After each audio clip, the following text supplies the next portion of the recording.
दुनिया भर के पत्रकारों के संगठनों ने इसकी निंदा की है। यह सब कौन कर रहा है? क्या इस तरह की अश्लील बातों को लिखने के बाद भी नौजवानों को नहीं लगता कि यह भाषा गुंडों की है, विश्वगुरु की नहीं हो सकती?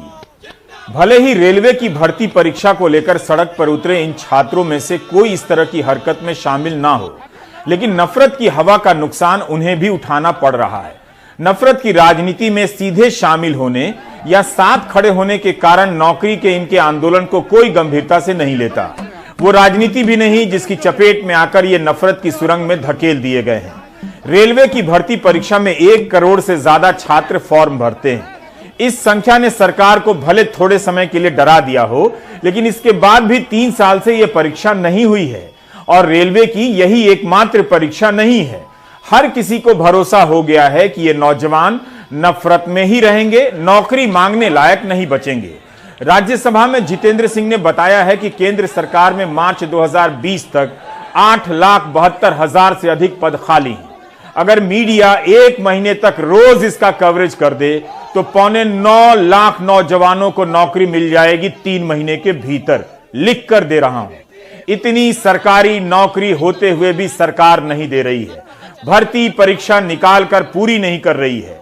उल्टा नौजवानों को उपदेश दिया जा रहा है कि अपना रोजगार कीजिए, दूसरों को नौकरी दीजिए। इन दिनों नौजवान लुटे पिटे नजर आ रहे हैं। ऐसा लग रहा है किसी अपने ने जेब काट ली है और जेब कतरे का नाम नहीं लिया जा रहा है।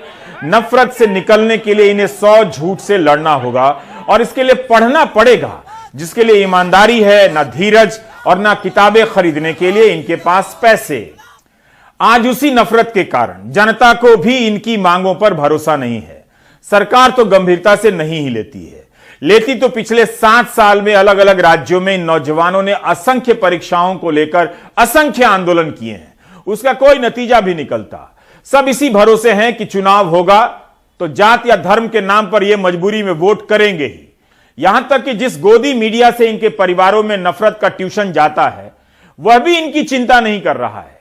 उनका भरोसा गलत भी नहीं है। ठीक 2 दिन बाद इस देश की जवानी की पोल खुल जाएगी, जब ट्विटर पर गोडसे हमारा हीरो है ट्रेंड कराने वाले आएंगे।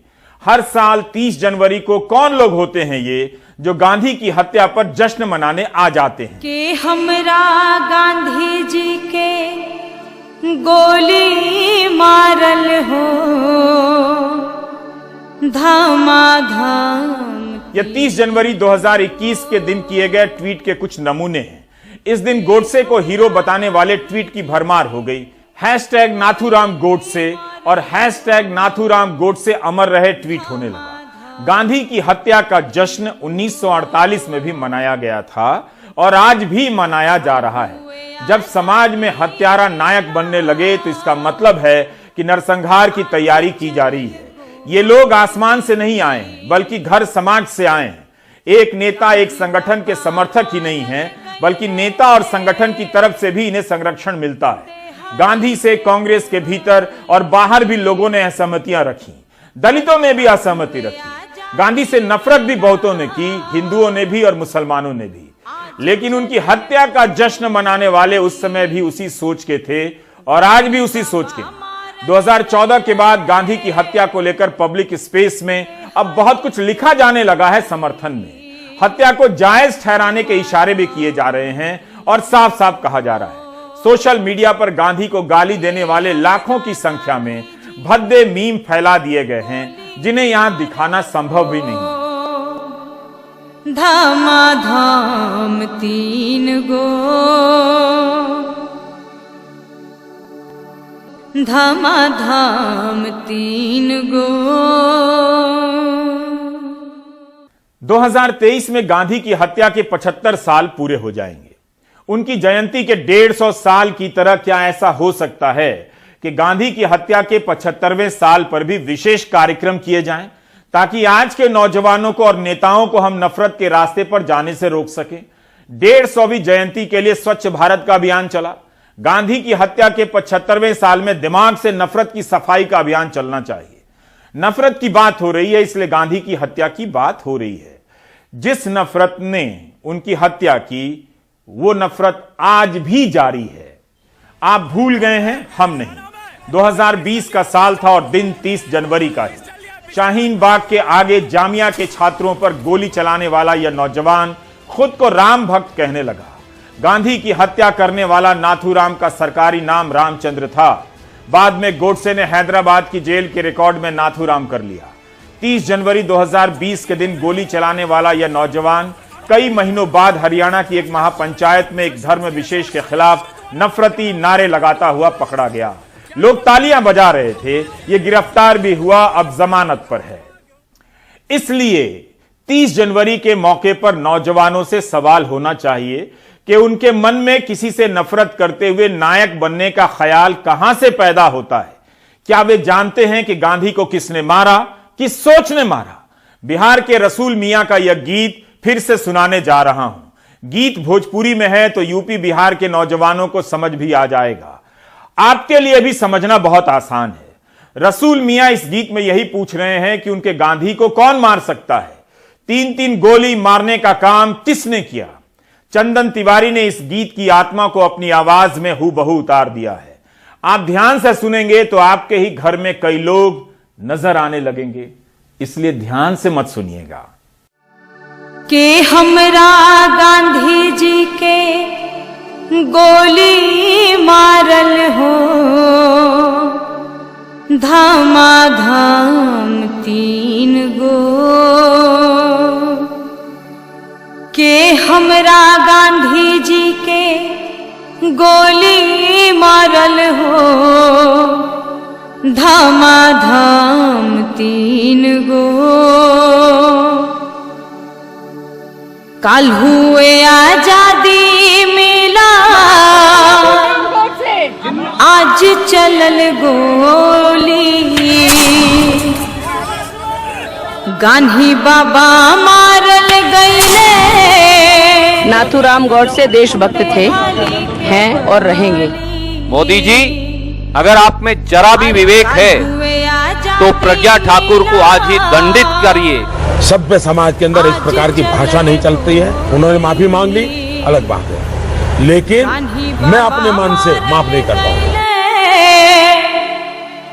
देहाली के गली, धमाधम 3 गो। के हमरा गांधी जी के गोली मारल हो, धमाधम 3 गो। पूजा में जात रहले बिरला भवन में, दुश्मन बैठल रहा पाप लेके मन में। मरेंगे, जरूरत पड़ी तो मरेंगे। कॉपी किताबों को रख दो और हाथ में शस्त्र उठा लो। खादी के साथ गांधी का नाम जुड़ता रहा। गांधी खादी उठ ही नहीं सकी, खादी डूब गई।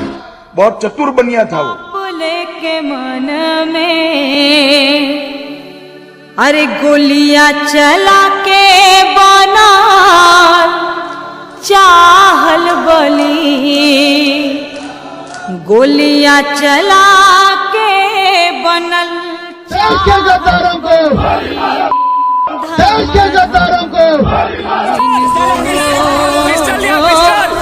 के हमरा गांधी जी के गोली मारल हो, धमाधम 3 गो। कहत रसूल सूर सबका के देके, कहत रसूल सूर सबका के देके। कहाँ गईले मोर अनार के कली, धमाधम 3 गो।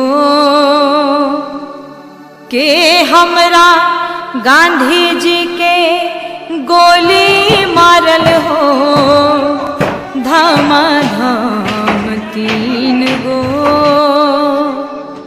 के हमरा गांधी जी के गोली मारल हो धमाधम 3 गो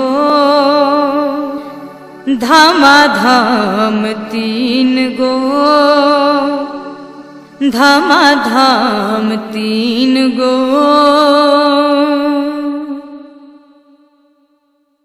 हमारे नौजवानों को नफरत के रास्ते पर धकेला गया। वे जिन जिलों में पढ़ते हैं वहां के स्कूल कॉलेज रद्दी हो चुके हैं, रद्दी से भी रद्दी। डिग्री के लिए सरकार को फीस देते हैं और पढ़ाई के लिए कोचिंग वालों को। इस बीच में किताबों को पढ़ना, चीजों को लेकर सवाल करने का उनका अभ्यास, उनकी क्षमता खत्म हो चुकी है। आज बिहार के नौजवान पूरे राज्य में एक ढंग का कॉलेज नहीं बता सकते, लेकिन जात और धर्म के नाम पर पॉलिटिक्स में उनकी सक्रियता देखिए। इस राजनीति ने उनके सारे रास्ते बंद कर दिए। इस बर्बादी में उनकी भी सक्रिय भूमिका है और वो भी 100%। हिंदी प्रदेश के नौजवान अब केवल 2 चीजों पर गर्व करने लायक बच गए हैं। या तो अपने जात पर गर्व कर सकते हैं, या फिर दूसरे धर्म से नफरत करने के नाम पर अपने धर्म पर गर्व कर सकते हैं, या फिर 2-3 किताबें पढ़ सकते हैं जो मैं बता रहा हूं। पेंगुइन से हाल ही में आई धीरेन्द्र कुमार झा की किताब नाथूराम गोडसे के व्यक्तित्व को समझने का प्रयास करती है। पैदा होते ही कई बच्चों के मर जाने के बाद जब विनायक राव और लक्ष्मी के चौथी संतान के रूप में एक लड़का हुआ, तो बुरी आत्माओं से बचाने के लिए इस संतान का लालन पालन लड़की के रूप में किया जाने लगा। लड़कियों के कपड़े पहनाए गए, उसके नाक में नथ पहनाई गई, जिसे पुकार का नाम नाथू हो गया। 1929 में अंग्रेजी में खराब नंबर आने के कारण मैट्रिक की परीक्षा में फेल हो गया। परिवार की आर्थिक तंगी से लड़ते हुए और अपने आप की खोज में नाथूराम विनायक दामोदर सावरकर के संपर्क में आता है। गोडसे ने गांधी के आंदोलन में सक्रियता नहीं दिखाई। धीरेन्द्र ने लिखा है कि गांधी की विचारधारा उसे खींच रही थी, लेकिन सावरकर से मिलने के बाद वह दूसरी दिशा में खींचने लगा। धीरे धीरे उसका जीवन एक राह पर चल पड़ा और वो राह थी हिंदुत्व की, भारत को हिंदू राष्ट्र बनाने की। इस पूरी प्रक्रिया में काफी वक्त लगा, क्योंकि परिवार का खर्चा चलाने के लिए गोडसे को कुछ साल इटारसी में दुकान पर काम करना पड़ा और फिर कपड़ा सिलकर कपड़ा बेचने का काम भी करना पड़ा। मुस्लिम तुष्टीकरण के बोगस तर्कों के नाम पर गांधी के प्रति उसकी शुरुआती श्रद्धा जाती रही और वह मुसलमानों से नफरत करने की सोच पर चल पड़ा। गांधी की हत्या कर देता है। धीरेन्द्र कुमार झा की किताब के अलावा अशोक कुमार पांडे ने भी हिंदी में एक किताब लिखी है। राजकमल प्रकाशन से छपी इस किताब का नाम है उसने गांधी को क्यों मारा। आप अगर गांधी की हत्या के पीछे की सोच को कम मेहनत में जानना चाहते हैं तो जेम्स डब्ल्यू डगलस की किताब गांधी अकथनीय सत्य का ताप पढ़ सकते हैं। दिल्ली के गांधी शांति प्रतिष्ठान ने इस पुस्तिका का प्रकाशन किया है। 30 जनवरी के दिन इन 3 किताबों का अध्ययन कीजिए और रसूल मियां को जवाब दीजिए कि किसने उनके गांधी जी को 3 गोलियां मारी। के हमरा गांधी जी के गोली मारल हो धमाधम 3 गो। इस सवाल का जवाब आज भी हासिल किया जाना चाहिए कि गांधी की हत्या किसने की। इसका जवाब ही नौजवानों को नफरत की राह पर जाने से बचाएगा, तभी वे नौकरी की बात कर पाएंगे। हम एक और उदाहरण देना चाहते हैं कि कैसे धर्म के नाम पर नफरत की राजनीति ने हमारे देश के युवाओं को हत्या की राजनीति की तरफ धकेला है, जिसके कारण कभी वे भीड़ बने तो कभी भीड़ को सही बताने के लिए खड़े होने लगे। मैं आज तक इस भीड़ को नहीं भूल सका। कहां तो इन नौजवानों को केंद्रीय सचिवालय और रेलवे की नौकरियां करनी थी, लेकिन इन्हें नफरत की नौकरी में लगा दिया गया। ये भीड़ बन गए और एक पुलिस अफसर इंस्पेक्टर सुबोध कुमार सिंह की हत्या कर देते हैं। राजनीति चाहती है ये नफरत करे, मैं चाहता हूं ये नागरिक बने। इस भीड़ के छटने से क्या होता है वो भी जरा देखिए। बुलंदशहर की इस भीड़ को आप प्राइम टाइम में कई बार देख चुके हैं। इस भीड़ ने 3 दिसंबर 2018 को इंस्पेक्टर सुबोध कुमार सिंह की हत्या की थी। हमारे सहयोगी समीर अली इस भीड़ में शामिल होने के आरोप में गिरफ्तार राहुल सिंह और प्रशांत नट के घर जाते हैं। दोनों ही परिवार बहुत गरीब हैं। इनके घर बता रहे हैं कि किसी ने इनकी गरीबी का इस्तेमाल किया होगा। इतनी गरीबी में कोई नफरत का सामान कहां से जुटाएगा। जाहिर है उस घर में नहीं तो ऐसे कई घरों में नफरत के सामान पहुंचा दिए गए ताकि इनके बच्चे नफरत करें और मिडिल क्लास के बच्चे IIT की परीक्षा में लगे रहें। दोनों के परिवार 3 साल से अपने बेटों को बचाने के लिए वकील नहीं कर पा रहे हैं। इनके मां बाप कहते हैं कि भीड़ देखकर रुक गए थे मगर हत्या में शामिल नहीं थे। ऐसा दोनों ही लोगों के परिजनों का मानना है। जेल में बंद एक आरोपी प्रशांत नट की 2010 में शादी हो गई थी। पत्नी सोनम कहती हैं कि पति ने कभी किसी से झगड़ा नहीं किया, गांव की संगत और लोगों की बातों में आ गए और भीड़ देखने खड़े हो गए, उसी की सजा मिली है। यह मामला इस वक्त कोर्ट में है। मुमकिन है हत्या में यह आरोपी शामिल ना हो, लेकिन जो भीड़ बनी थी वो तो हत्या की जिम्मेदार थी। हम इसी भीड़ की बात कर रहे हैं। इसके भीतर जिस सोच ने आग भरी, उसी सोच ने गोडसे को हत्यारा बनाया था। नहीं, सुबह के टाइम जाने वाले ही थे यहाँ से, तो सामान मम्मी कहने की थोड़ा बहुत सामान लिया, वो तेरी बुआ आ रही है, तो बस सामान लेने के लिए गांव में जा रहे थे वो सियाने। तो जाके देखा वहाँ गांव पे, तो जब तक सब चीज हो रही थी, आग वाग सब लगी, वो तो भाग रहा था। फिर सामान तो वहाँ थोड़ी देर रुके थे वो, बस तुरंत ही आ गए थे 5 मिनट के अंदर ही घर ही। 5 मिनट के लिए मदद के लिए भी कोई नहीं आया? कोई नहीं आया जी। मैं NDTV से गुजारिश करता हूँ कि मेरी बात आगे तक पहुँचाएं, मुझे कहीं न्याय मिले। मेरा बेटा निर्दोष है। इतने सालों में वकील तक नहीं कराया? नहीं जी, मैं कर पाऊंगा कैसे? पैसे की होती है वकील। मैं परिवार चलाना भारी है मुझे, छोटे छोटे बच्चे हैं। नहीं भैया, कोई समाधान नहीं मिल रहा। 4 साल है गए मेरे लड़का को, कोई कमाने वाला न खाने को न रहने को, बहुत परेशानी है, बहुत घर को चिराग बुझने को तैयार है। वकील तक नहीं हुआ है? नहीं भैया, वकील भी रोज बहका देते हैं। बताओ क्या करें, वकीलों को पैसा चाहिए, जब अपने पास पैसा नहीं है तो वकील ही बताओ क्या करेंगे तुम। वकील तो पैसे ही तो चले हैं ना। अदालत का जो भी फैसला आए, लेकिन आप इतना तो समझ सकते हैं कि अगर नफरत की राजनीति ने भीड़ नहीं बनाई होती तो आज राहुल और प्रशांत जिंदगी की दूसरी राह पर होते, जेल में नहीं। भीड़ के नाम पर बेकसूर फंसाए जाते हैं और कसूरवार बचाए जाते हैं। इस खेल से फायदा केवल राजनीति को होता है। हिंसा की इस सोच का विरोधी गांधी की हत्या पर रखा गया मौन है। 2 मिनट के लिए रखे जाने वाले मौन का मकसद ही यही है कि हम आप जरा रुककर विचार करें कि तैश में क्या करने जा रहे हैं। केंद्र सरकार में 8 लाख से अधिक पद खाली हैं। अगर नौजवानों ने नफरत का रास्ता छोड़ दिया और नौकरी की बात शुरू कर दी तो नियुक्ति पत्रों की बहार लग सकती है।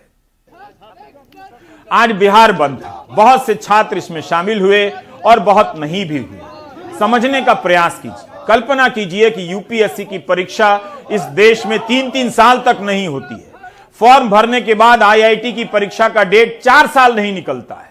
फॉर्म भरवा कर इन नौजवानों को हवा में छोड़ दिया जाता है। गनीमत है कि नफरत की चपेट में है, वरना जिस दिन ये नौकरी ना मिलने के आर्थिक कारणों को समझने लगेंगे और सवाल करने लगेंगे, जवाब देना मुश्किल हो जाएगा।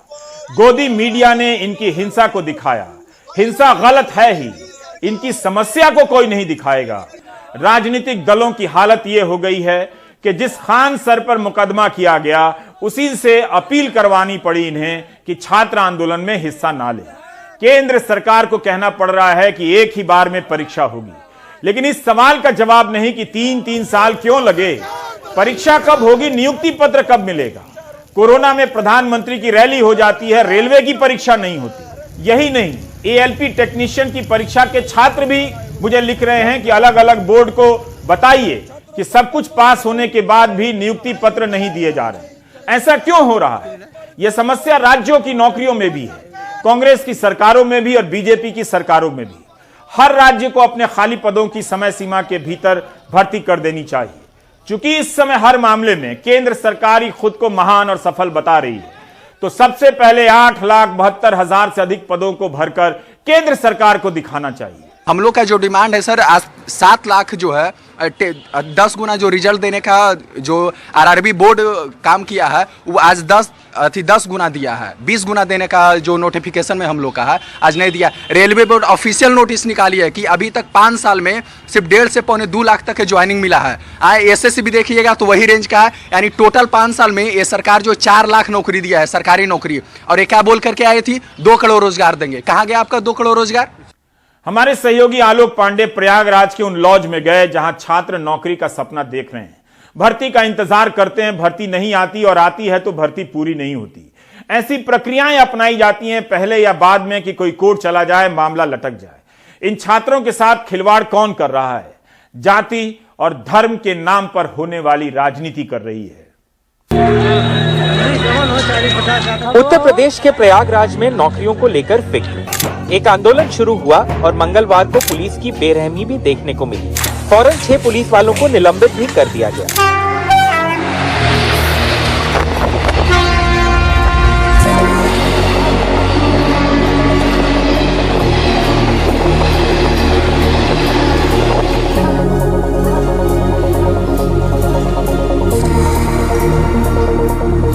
प्रयागराज देश के बड़े कोचिंग हब्स में से एक है, जहां 500 से ज्यादा कोचिंग संस्थान हैं, जिनमें लाखों छात्र पढ़ते हैं।